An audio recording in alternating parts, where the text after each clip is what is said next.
Hello viewers, welcome to another new video. সবাই আশা করি ভালো আছেন। আজকে আবারও নতুন এক মন্দিরের সন্ধান নিয়ে চলে এসেছি।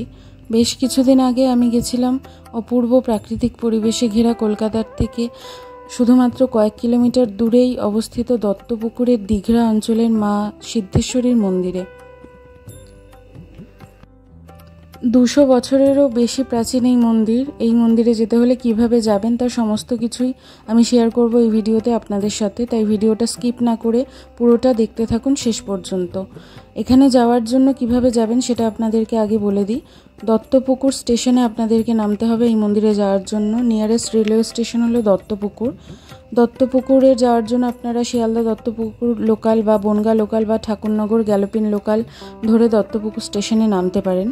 দত্তপুকুর স্টেশনে নেমে আপনাদেরকে সেখান থেকে কিভাবে যেতে হবে সেটা আমি আপনাদেরকে বলছি। দেখুন, ট্রেন সবুজের বুক চিরে কি সুন্দর ছুটে চলেছিল, আর সেদিন ওয়েদারটা খুব সুন্দর ছিল।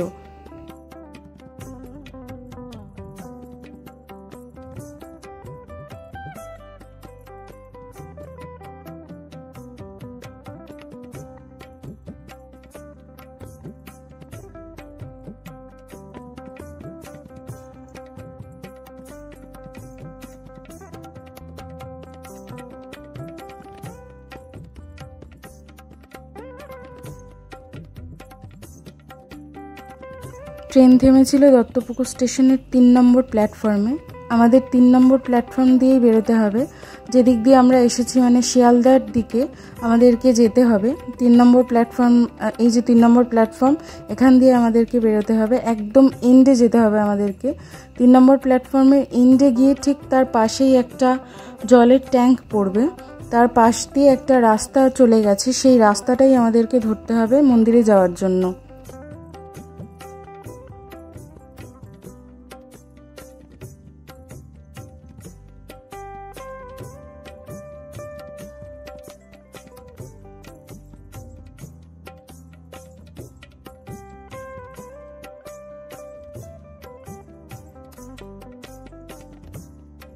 এই যে এটাই হচ্ছে 3 নম্বরের প্ল্যাটফর্মের এন্ডে সেই জলের ট্যাঙ্কটা। এই রেল লাইনটা ক্রস করে জলের ট্যাঙ্কের পাশ দিয়ে যে রাস্তাটা চলে গেছে, বেশ কিছু দোকান আছে তার পাশে, ওই রাস্তাটাই ধরতে হবে। এই রাস্তাটা ধরে মানে রাস্তাটা যেদিকে গেছে আমাদেরকে সেদিকেই যেতে হবে। রাস্তাটা একটুখানি গিয়ে ডান দিকে মুড়ে একদম সোজা যেতে হবে আমাদেরকে। যাওয়ার পথে আপনাদের বাপাশে একটা বড় ঠাকুরের মন্দির পড়বে, ওটাকে আপনারা ল্যান্ডমার্ক হিসেবেও ধরতে পারেন। এই যে বাপাশে এই বড় ঠাকুরের মন্দিরটা পড়বে যাওয়ার পথে। এই মন্দিরটাকে বাপাশে রেখেই আরও সামনের দিকে আপনাদেরকে এগিয়ে যেতে হবে।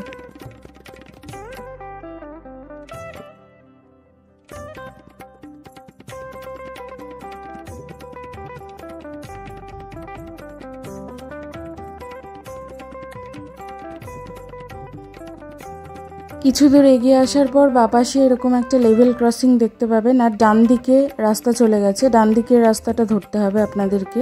ডান দিকের রাস্তাটা ধরে কিছুটা এগিয়ে গেলে একটা টোটো স্ট্যান্ড দেখতে পাবেন। ওই টোটো স্ট্যান্ডে উঠে বলতে হবে দিঘরার মা সিদ্ধেশ্বরী মন্দির যাব। এই যে টোটোগুলো দাঁড়িয়ে আছে দেখছেন, এই টোটোগুলো করেই মন্দিরে যেতে হয়। সিদ্ধেশ্বরী মন্দির অবধি যেতে টোটোগুলো ভাড়া নেয় 15 টাকা পার হেড। আপনারা যদি কেউ রিজার্ভ করে যেতে চান তাহলে পড়বে 60 টাকা, আর না হলে মিনিমাম 4 জন হলে তবেই টোটো ছাড়বে। একদম মন্দিরের গেটের সামনেই আমাকে নামিয়েছিল, আর যেতে সময় লেগেছিল মোটামুটি 10 থেকে 15 মিনিট মতো। আপনারা চাইলে নিজেদের বাইক, স্কুটি বা 4 চাকার গাড়ি থাকলে সেটা নিয়েও আসতে পারেন। মন্দিরের ভিতরে সুবিশাল পার্কিং ব্যবস্থা রয়েছে, তাই জন্য কোনো অসুবিধা হবে না গাড়ি পার্ক করতে।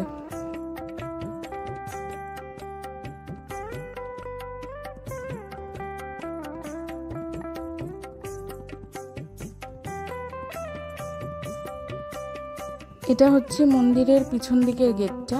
আমাকে এই গেটের সামনেই নামিয়েছিল। মন্দিরের যে সামনের যে প্রবেশদ্বারটা আছে সেটা আমি আপনাদেরকে দেখাচ্ছি। এটা হচ্ছে মন্দিরের সামনের প্রধান প্রবেশদ্বার, একদম লাল রং করা দেখতে পাচ্ছেন। আর মন্দিরটা খুব ভালোভাবে সংরক্ষণ করা হয় সেটা দেখেই বোঝা যাচ্ছে। মন্দিরের প্রবেশদ্বারের একদম মাথার উপরে একটা কাচের মতো ছোট্ট ঘরে মহাদেব বিরাজ করছেন। আর দুদিকে দুটো স্তম্ভ মতন রয়েছে, যেখানে লেখা রয়েছে শ্রী শ্রী সিদ্ধেশ্বরী মন্দির, দীঘরা, দত্তপুকুর।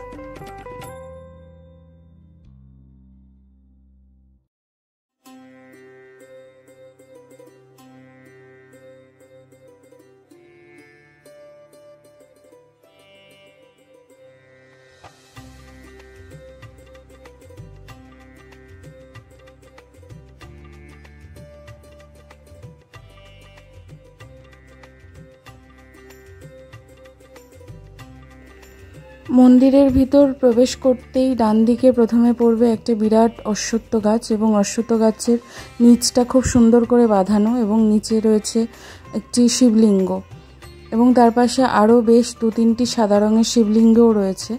এই অশ্বত্থ তলার একটা বিশেষ মাহাত্ম্য আছে, সেটা হলো যে এই অশ্বত্থ তলাতেই সাধক পুরাণগিরি মা সিদ্ধেশ্বরীকে প্রথমবার আবির্ভূত হতে দেখেছিলেন। শিলারূপে উনি এখানেই মাকে পেয়েছিলেন, এবং এখান থেকে নিয়েই পরে উনি প্রতিষ্ঠিত করে মায়ের পুজো শুরু করেছিলেন। তো এই হচ্ছে সেই অশ্বত্থ তলাটা। অষ্টাদশ শতাব্দীর মধ্যভাগে মহাসাধক পুরাণগিরির পুণ্য সাধনাস্থল এই সিদ্ধপীঠ। তখনকার সুবর্ণবর্তী বর্তমানে সুটি নদীর তীরে জঙ্গলাকীর্ণ মহাশ্মশানে 10 নামী সম্প্রদায়ভুক্ত সন্ন্যাসী পুরাণগিরি একদিন রাত্রে ওই শ্মশানে অবস্থানকালে অশ্বত্থ শিমুলের মূলে একটি জ্যোতি বিকীর্ণ হতে দেখে ওই স্থানে হাজির হন, এবং দেখেন একটি শিলাখণ্ড থেকে জ্যোতি বিকীর্ণ হচ্ছে। তিনি ওই শিলাটি সংগ্রহ করে ওই অশ্বত্থ শিমুলের মূলে ঘট স্থাপন করেন ও খড়ের 2 চালা ঘরে মায়ের মৃন্ময়ী মূর্তি প্রতিষ্ঠা করেন ও একনিষ্ঠভাবে সাধনা শুরু করেন, এবং মা করুণাময়ীর কৃপায় সিদ্ধি লাভ করেন, এবং ওই আদি শিলাটি এখনও শ্রী শ্রী মা সিদ্ধেশ্বরী রূপে পূজিতা হন। তৎকালীন জমিদার স্বর্গীয় রামজয় চট্টোপাধ্যায়ের পরে মায়ের মন্দির নির্মাণ করেন, এবং বংশানুক্রমে মায়ের নিত্য সেবা ও মন্দির পরিচালনা করতে থাকেন। 1340 বঙ্গাব্দে বালিগঞ্জ নিবাসী শ্রীমতী জয়লতা দেবী মায়ের কোষ্ঠী পাথরের মূর্তিটি নির্মাণ ও স্থাপনা করেন। পরবর্তীকালে স্বর্গীয় পীতাম্বর চট্টোপাধ্যায়ের বংশধর স্বর্গীয় বিনয়ভূষণ চট্টোপাধ্যায় 1975 সালের 27শে মে তারিখে শ্রী শ্রী সিদ্ধেশ্বরী কালীমাতা ট্রাস্ট নামে একটি ট্রাস্টি বোর্ড গঠন করেন এবং রেজিস্ট্রিও করেন। আইনগতভাবে ওই ব্যবস্থার মাধ্যমে মায়ের সেবা ও পরিচালনা বোর্ডের উপর ন্যস্ত হয়। 1980 সালে কালীর নিয়মে যখন প্রাচীন মন্দিরটি ধ্বংসপ্রাপ্ত হয়, তখন স্বর্গীয় পাঁচু গোপাল চক্রবর্তী, স্বর্গীয় নৃপেন্দ্রনাথ পাল প্রভৃতি ভক্তদের ও গ্রামবাসীদের উদ্যোগে বর্তমান মন্দিরের উত্তর পাশে একটি অস্থায়ী মন্দির তৈরি করা হয়েছিল, এবং মায়ের নিত্যসেবা তখন চলতে থাকে। পরে 1999 সালে শ্রী হরিপদ ঘোষ, শ্রী সুকৃতি চট্টোপাধ্যায় সহ আরও অনেক ভক্তদের নিরলস চেষ্টায় বর্তমানের এই যে সুদৃশ্য মন্দিরটি দেখতে পাচ্ছেন, সেই মন্দিরটি প্রতিষ্ঠা করা হয়।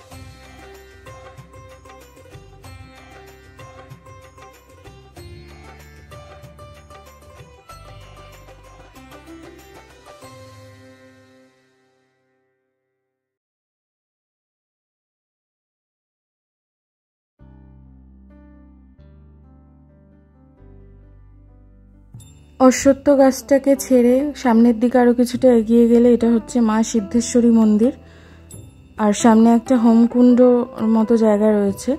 এখানে মা সিদ্ধেশ্বরীর মন্দির বা গর্ভগৃহ ছাড়াও আরও 3টে গর্ভগৃহ বা মন্দির রয়েছে, সেটাও আমি আপনাদেরকে দর্শন করাবো।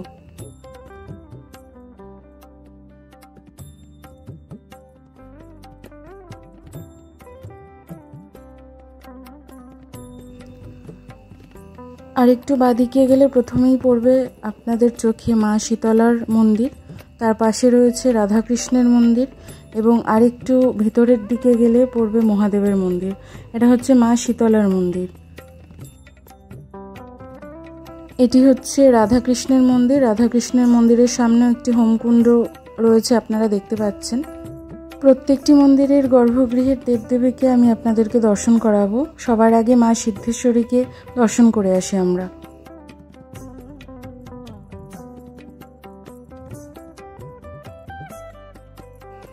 কয়েকটা সিঁড়ির উপরে 4টে স্তম্ভ দিয়ে ঘেরা একটি সুপরিবেষ্টিত গর্ভগৃহে বিরাজ করছেন মা সিদ্ধেশ্বরী, এবং মা সিদ্ধেশ্বরীর সঙ্গে রয়েছে সেই আদি শিলাটি যেটি সাধক পুরাণগিরি অশ্বত্থ শিমুলের তলা থেকে আবির্ভূত হতে দেখেছিলেন। এই মন্দিরে পুজো দেওয়ার পাশাপাশি বিবাহ, অন্নপ্রাশন, পৈতে বা গাড়ি পুজো দেওয়া, মাকে ভোগ দেওয়া, এই সমস্ত কিছু আরও নানান রকম বিবিধ উপাচার করা হয়ে থাকে। তার জন্য কীরকম মূল্য ধার্য করা হয়েছে মন্দির কর্তৃপক্ষ থেকে, সেই সমস্ত কিছুর ডিটেলস আমি আপনাদের সাথে শেয়ার করছি একটু পরে।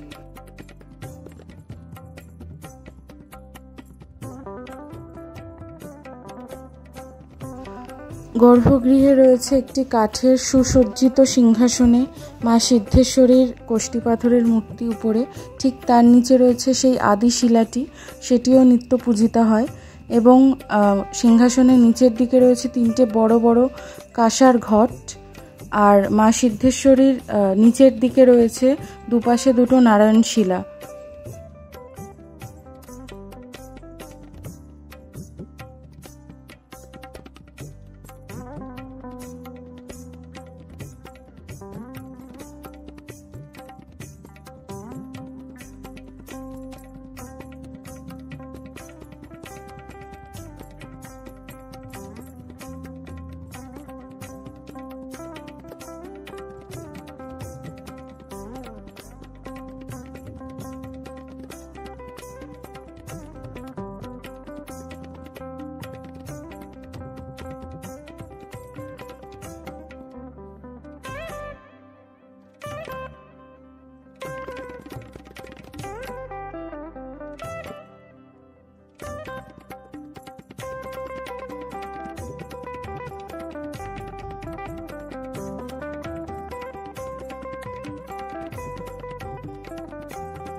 বিবাহ, গাড়ি পুজো এবং সমস্ত রকম আয়োজনের জন্য যে মূল্য ধার্য করা হয়েছে আমি একটু আগে আপনাদেরকে বললাম। এটা হলো তার লিস্ট টাঙানো একটি বোর্ড। এই যে দেখে নিন, গাড়ি পুজো 2 চাকা 151 টাকা, 3 চাকা 201 টাকা, 4 চাকা 401 টাকা, বিয়ের জন্য 1001 টাকা, আর যোগ্যসহ হলে 1201 টাকা, অন্নপ্রাশন সাধারণভাবে হলে 101 টাকা, আর আনুষ্ঠানিকভাবে হলে 201 টাকা, পৈতা বা উপনয়ন হলে 501 টাকা, আর মাকে যদি কোনো ভক্ত ভোগ নিবেদন করতে চান আলাদা করে তাহলে তার জন্য 501 টাকা। নিজের নামের ফলক স্থাপন করতে হলে সামনের দেওয়ালে যদি লাগান তাহলে 10,000, পাশের দেওয়ালে হলে 5,000 টাকা। আর প্রত্যেক দিন যদি আপনারা নিজেদের নাম গোত্র সহ মায়ের পায়ে ফুল দিতে চান, 1 মাসের জন্য 101, 6 মাসের জন্য 501, আর 12 মাসের জন্য 801 টাকা। আপনারা চাইলে এই পার্টটুকুর স্ক্রিনশট নিয়ে নিতে পারেন যদি কখনো মন্দিরে আসেন এইসব কাজের জন্য, তাহলে আপনাদের সুবিধা হবে।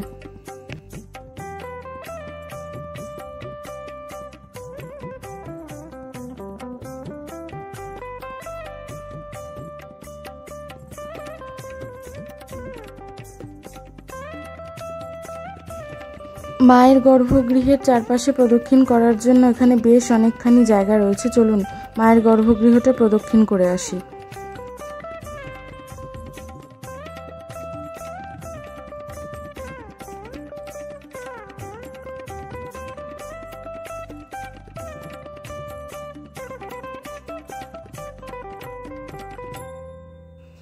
মাকে প্রত্যেক দিনের পুজোয় যে আলতা, সিঁদুর সমস্ত কিছু নিবেদন করা হয় তার প্যাকেটগুলো এখানে জমা করে রাখা হয়েছে। দেখুন কত প্যাকেট জমা পড়েছে। প্রত্যেক দিন প্রচুর ভক্তরা মাকে এখানে এসে পুজো নিবেদন করার সময় আলতা, সিঁদুর নিবেদন করেন। সব প্যাকেট এখানে জমা করা হয়েছে।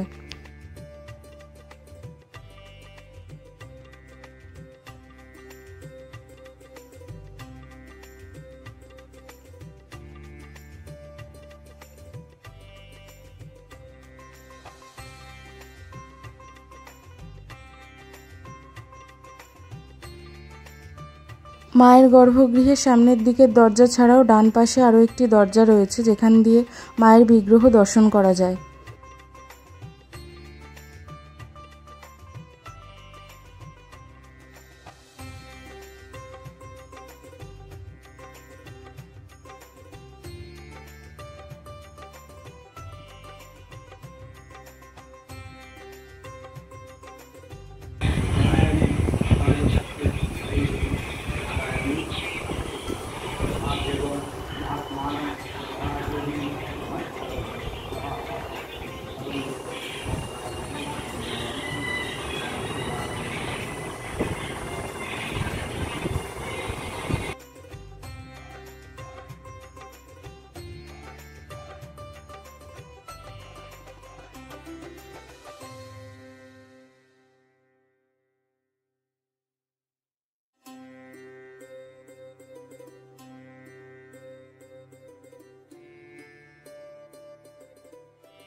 মন্দিরে ওঠার সিঁড়ির ডান পাশে রয়েছে ধূপকাঠি, মোমবাতি বা প্রদীপ জ্বালানোর জায়গা। এই যে এটা হচ্ছে শিব মন্দির। কিছুটা ভিতরের দিকে এগিয়ে গেলেই দুদিকে সিঁড়ি বিশিষ্ট শিব মন্দির দেখতে পাবেন। আর শিব মন্দিরের তলা দিয়ে মন্দিরের একটা ঝিল রয়েছে, যেই ঝিলে যাওয়া যায়। যখন কোনো অনুষ্ঠান হয়ে থাকে, প্রচুর ভক্তের ভিড় হয়, তখন এই দুটো সিঁড়ির মধ্যে একটা সিঁড়ি ওঠার এবং আরেকটা সিঁড়ি নামার কাজে ব্যবহৃত হয়ে থাকে। তো এখন যেহেতু ফাঁকা আছে, তাই যে কোনো সিঁড়ি দিয়েই আপনারা উঠতে পারেন।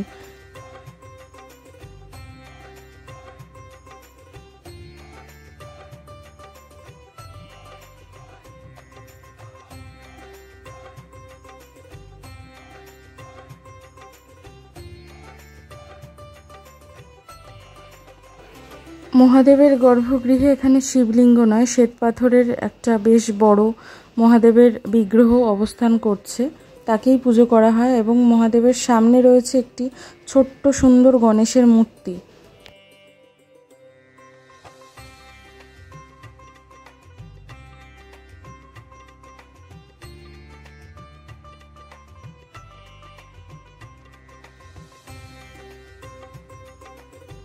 এই গর্ভগৃহ প্রদক্ষিণ করার জন্য বেশ খানিকটা জায়গা রয়েছে। চলুন গর্ভগৃহ প্রদক্ষিণ করে আসি। এবং শিব ঠাকুরের গর্ভগৃহ প্রদক্ষিণ করতে করতে চারপাশে অদ্ভুত সুন্দর প্রাকৃতিক দৃশ্য আপনাদের অবশ্যই মন কাড়বে। এই গর্ভগৃহের একদম পিছনের দিকেই দেখতে পাচ্ছেন ওই যে ঝিলটা, আমি আপনাদেরকে ঝিলের কাছে গিয়ে পরে দেখাবো। আর এই গর্ভগৃহের পাশে রয়েছে একটি খুব সুন্দর বেলগাছ এবং আরও একটি খুব আকর্ষণীয় গাছ রয়েছে, যেটা আমি আপনাদেরকে একটু পরে দেখাচ্ছি। যে গাছটা খুব রেয়ার, সচরাচর দেখা যায় না বললেই চলে। এই যে শিব মন্দিরের পাশে এটি হচ্ছে সেই বেলগাছটি, যার কথা একটু আগে আপনাদেরকে বলছিলাম। কি সুন্দর বেলগাছটি দেখতে পাচ্ছেন, কত সুন্দর সবুজ কচি পাতা গজিয়ে উঠেছে এবং বেলগাছটা যথেষ্ট বড় এবং যথেষ্ট ঝাঁকড়া। বেলগাছের পাশে একটি বড় আম গাছও রয়েছে। আর এটি হচ্ছে শিব মন্দিরের পিছনের দিকে সেই ঝিলটা। ঝিলটা কি অপূর্ব সুন্দর দেখতে পাচ্ছেন আপনারা। আর এই ঝিলে প্রত্যেক দিনই প্রায় বেশ কয়েকটি স্থানীয় ছেলেরা এখানে স্নান করতে আসেন।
একটু আগে আপনাদেরকে বললাম এখানে এমন একটা গাছ আছে যেটা খুব রেয়ার, সচরাচর দেখা যায় না।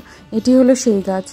শিব মন্দিরের সিঁড়ি দিয়ে নামা বা ওঠার পথে বাঁদিকে সিঁড়ি দিয়ে এই গাছটি দেখতে পাবেন। এটা হচ্ছে নাগলিঙ্গম গাছ।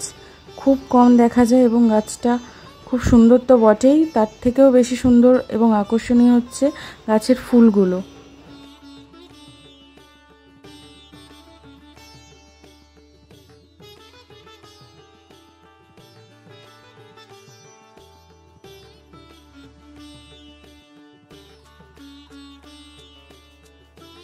এটি হচ্ছে রাধা গোবিন্দের মন্দির। আরতি চলছিল তখন, আমি সেটা আপনাদেরকে দেখাচ্ছি।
রাধাকৃষ্ণের গর্ভগৃহে শ্বেতপাথরের রাধাকৃষ্ণের বিগ্রহ রয়েছে, কি অপূর্ব সুন্দর লাগছে দেখতে। ঠিক তার পাশেই রয়েছে গৌর নিতাইয়ের পিতলের বিগ্রহ এবং তার নিচের ধাপে রয়েছে বিষ্ণু দেবতার বিগ্রহ, নারুগোপালের দুটি বিগ্রহ এবং পাশে রয়েছে গৌর নিতাইয়ের একটি ছবি।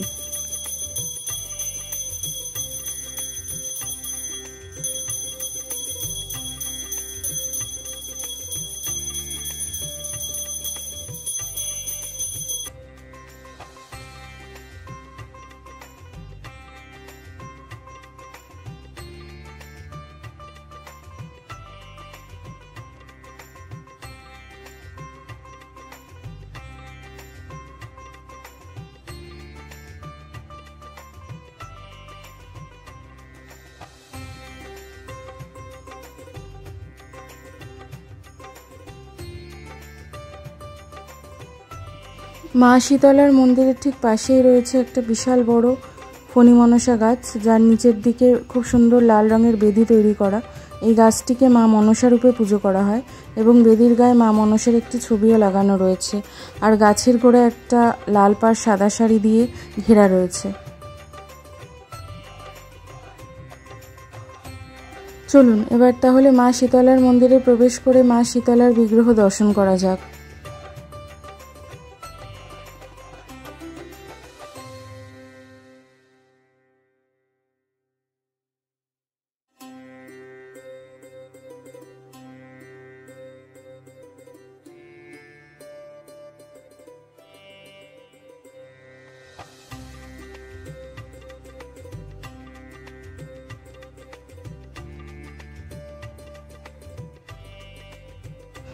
গর্ভগৃহে শ্বেতপাথরের মা শীতলার বিগ্রহ রয়েছে, খুব অপূর্ব সুন্দর দেখতে লাগছে মায়ের বিগ্রহটি।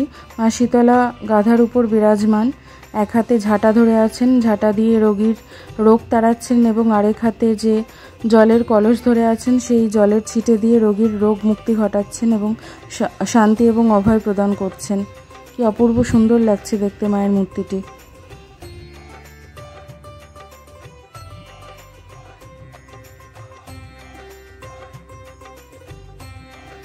মন্দির চত্বরে বিশাল বড় জায়গা রয়েছে এবং প্রচুর গাছগাছালি দিয়ে মন্দিরটি ঘেরা, খুব সুন্দর, খুব শান্ত স্নিগ্ধ পরিবেশ। আপনারা চাইলে একদিনের জন্য এখানে আসতেই পারেন, পুজো দিতে পারেন, দর্শন করতে পারেন, একদম মনটা শান্ত হয়ে যাবে। মন্দির খোলা থাকার সময় হলো সকাল 6টা থেকে 8:30, তারপর 1 ঘন্টার জন্য মন্দির বন্ধ হয়ে যায়। সকাল 9:30টায় আবার খোলে, দুপুর 12:30টায় বন্ধ হয়। কিন্তু যদি তখন কোনো ভক্ত আসে পুজো দিতে বা কোনো কাজের জন্য, গাড়ি পুজো বা কোনো অন্য কোনো কাজের জন্য, তাহলে মন্দির কিন্তু খোলা রেখে দেওয়া হয় তার জন্য। সাধারণত এখানের স্থানীয় মানুষদের থেকে আমি জানতে পারলাম যে মন্দির প্রায় 2টো পর্যন্ত খোলা থাকে অনেক সময় দুপুরে, আবার বিকেলে 4:30 বা 5টায় খোলে, রাত 8:30 বা 9টায় বন্ধ হয়। আর যে কোনো বিশেষ অনুষ্ঠানের দিনগুলোতে টাইমের একটু হেরফের হতে পারে। এখানে দুপুরে ভোগ প্রসাদের কোনো ব্যবস্থা নেই, তবে আপনারা যদি চান তাহলে আগের থেকে মন্দির কর্তৃপক্ষের সঙ্গে একবার কথা বলতে পারেন যদি আপনারা নিজেরা ভোগ নিবেদন করতে চান মাকে। আর এটা হচ্ছে মন্দিরের সেই পিছনের ঝিলটা, যেটা আমি আপনাদেরকে কিছুক্ষণ আগে বলছিলাম কি অপূর্ব সুন্দর লাগছে। আর এটা হচ্ছে মায়ের ভোগ রান্না করার ঘর এবং অফিস ঘর। এখানে মায়ের ভোগ রান্না হচ্ছে সাধারণত দুপুর 12:30 থেকে 1টার মধ্যে মাকে ভোগ নিবেদন করা হয়। আর এটা হচ্ছে জলের ট্যাঙ্ক, মায়ের মন্দিরের মানে মায়ের সিদ্ধেশ্বরীর গর্ভগৃহের পাশেই এটা রয়েছে। সরকার এবং মন্দিরের যে ট্রাস্টি বোর্ড তাদের মিলিত যৌথ উদ্যোগে এই জলের ট্যাঙ্ক বানানো হয়েছে, যেটা এখানে আসা ভক্ত বা দর্শকদের এবং স্থানীয় মানুষদের যথেষ্ট উপকারে এসেছে। এটা হচ্ছে পানীয় জলের ট্যাঙ্ক। ওই অশ্বত্থ গাছ থেকে খানিকটা দূরে রয়েছে এই বিশাল বটগাছটি। এই বটগাছটিও খুবই প্রাচীন এবং বটগাছের নিচের দিকে চারপাশে বেদি মতন অংশ তৈরি করে দেওয়া হয়েছে, যাতে এখানে কেউ এলে তিনি বসতে পারেন। এই মন্দিরের একদম কাছাকাছি কোনো ফুল বা মিষ্টির দোকান নেই।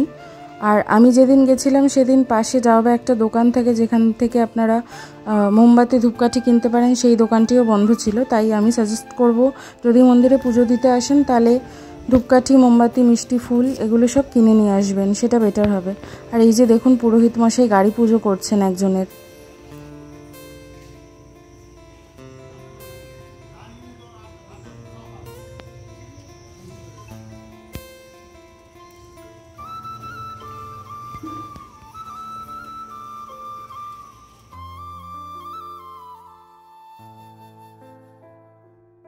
আমার আজকের ভিডিওটি এই পর্যন্তই ছিল। ভিডিওটি কেমন লাগলো সেটা অবশ্যই আমাকে কমেন্ট করে জানাবেন। ভালো লেগে থাকলে নিজের বন্ধুবান্ধব বা কাছের মানুষদের সাথে শেয়ার করতে ভুলবেন না এবং ভিডিওতে একটি লাইক দিয়ে আমার পাশে থাকবেন। আর চ্যানেলে নতুন হলে এবং আমাকে সাপোর্ট করার জন্য প্লিজ চ্যানেলটিকে সাবস্ক্রাইব করে দেবেন আর পাশে থাকা বেল আইকনটি প্রেস করে দেবেন যাতে সমস্ত নতুন নোটিফিকেশন সঙ্গে সঙ্গে পেতে পারেন। আপনাদের সঙ্গে দেখা হচ্ছে নতুন একটা ভিডিওতে আবার। ততক্ষণের জন্য সবাইকে টাটা। সবাই ভালো থাকবেন, সুস্থ থাকবেন আর সবাইকে অনেক ধন্যবাদ।